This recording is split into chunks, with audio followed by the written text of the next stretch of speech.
Burmese pythons are thriving in Florida's Everglades National Park. They are not native to South Florida and have few enemies.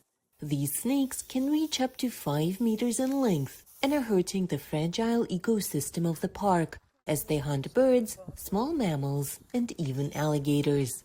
That's why in early June, Florida Governor Ron DeSantis announced the kickoff of the Florida Python Challenge, a 10-day snake removal program starting July 9th. So they were unfortunately introduced in the late 1900s, 1970s, 1980s, mostly through the pet trade, and those were through accidental and purposeful releases. The great things about the challenge is it definitely brings that message out there about this invasive species and the impacts this species is having, and it helps include the public in helping solve that problem and going out and searching for these pythons and getting a good understanding about why it's difficult to control this species and why we have to come at it from a multi-pronged approach.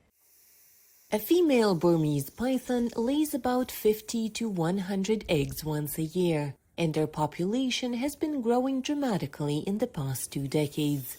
Since 2000, the U.S. Fish and Wildlife Service has removed over 13,000 pythons, but it's getting increasingly hard to control the number of snakes. That's why since 2013, Florida's authorities have been organizing python challenges, competitions among locals in finding these invasive snakes. It was done roughly every 3 years, 2016, 2019, and then in 2020, our governor, who's always supported our non-native program, decided to host this challenge annually. So as of last year, we're holding the competition every year. And as a result of our efforts, FWC had a record year for python removal in 2020. We love the Python Challenge. I know there's a lot of people. There's people from all over the world that want to come do the Python Challenge. So we want to continue to do that. Over 550 square kilometers of the Everglades National Park becomes a hunting ground for both professional hunters and those who are new to it.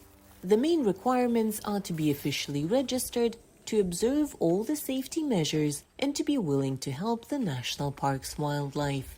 What's more, the hunters may only use a humane airgun pistol. It is forbidden to remove live snakes.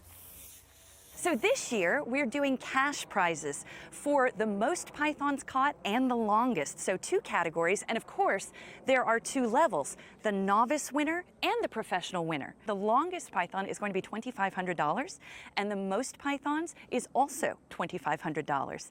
And then second place is $750 in each category. The skins of the caught pythons can be sold or used for textiles and even making jewelry.